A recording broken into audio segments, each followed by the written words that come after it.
This is such a great moment that we had to make it our BA Sweeties sweet moment of the week. Yes. Because Jacob Fatu is officially in WWE. And we'll get into his track record in a second because it's kind of crazy he got hired in the first place.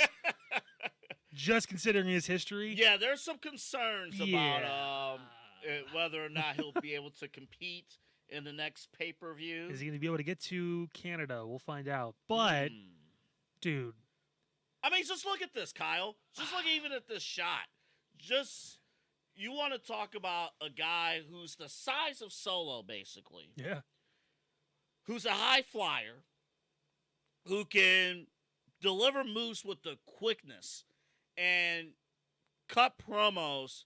You know, I don't think you'll hear from me saying, man, where's the charisma from this member of the Bloodline? That will not happen with this guy. I told you before we started the podcast today that I had heard about Jacob Fatu. I haven't watched a lot of them. I've watched more of Zilla and a couple of the other ones kind of hanging out because they're all over the place. The Samoan Dynasty's stupid. There's so many people out there. But the thing I always heard about him was star. Like, if he gets the opportunity to go to WWE and he joins the Bloodline or whatever it is, he's going to take over.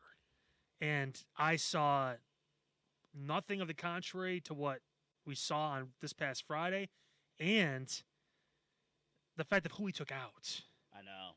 When Solo debuted on Raw, or on the main roster, so to speak, he obviously hit Drew with his little thumb, the spike. Not the champion. Roman was a champion. Drew was the contender.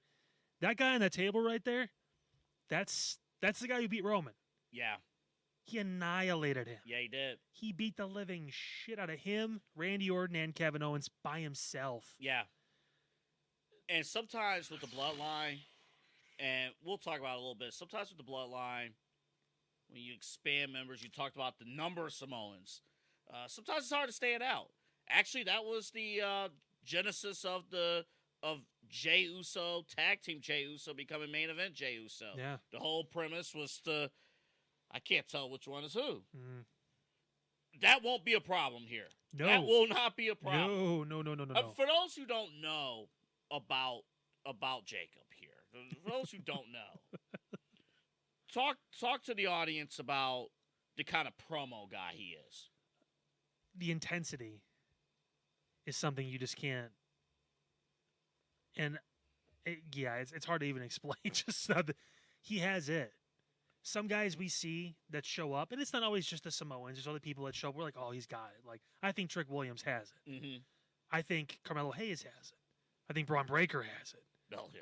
I think there's some guy, like Cena had it, like Orton had it. Some guys just have that thing. Mm-hmm. Now, do they reach that potential? Who knows? We're talking about some good cases, but you mentioned last week there are certain people, men and women, that both know sides. that when they walk into a room, there could be tens of people in the room, hundreds of people. You know they're there. It's a presence that you just feel. Mm-hmm. Doesn't have to say a word. Which I told you, he may get the Solo treatment for the first little bit here, where they don't let him talk too much. But when he does, I think that's by design too, because they want Solo to be the head of this new. Yeah. At least for now. Yeah. But it's gonna be tough. And you got to watch them. Like when they're gonna cut the promo on Friday, you got to just Solo's, like you said. I think Solo's gonna be the one talking, but you're not gonna be able. This is gonna be him the whole promo.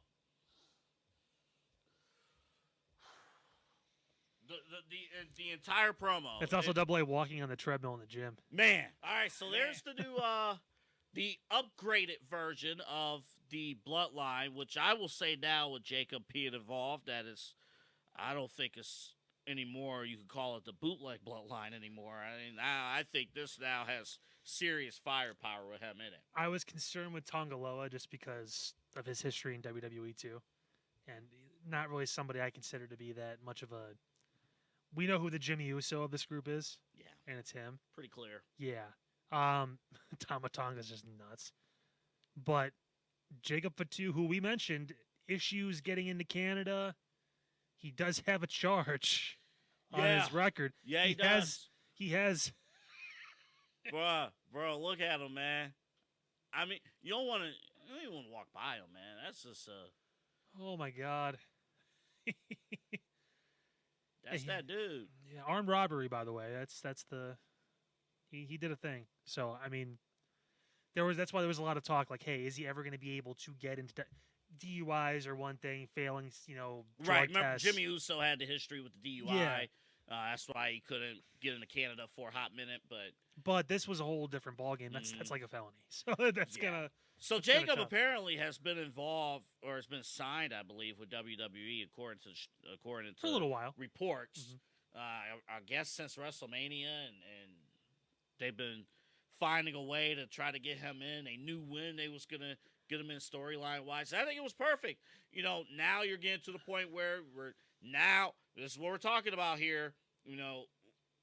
Late June into July, we're gonna start cooking now. Money in the Bank, and then on the road to SummerSlam right here in Cleveland. Yeah. Perfect time. The Bloodline kind of chilled out for a little bit. Now it's really picking up.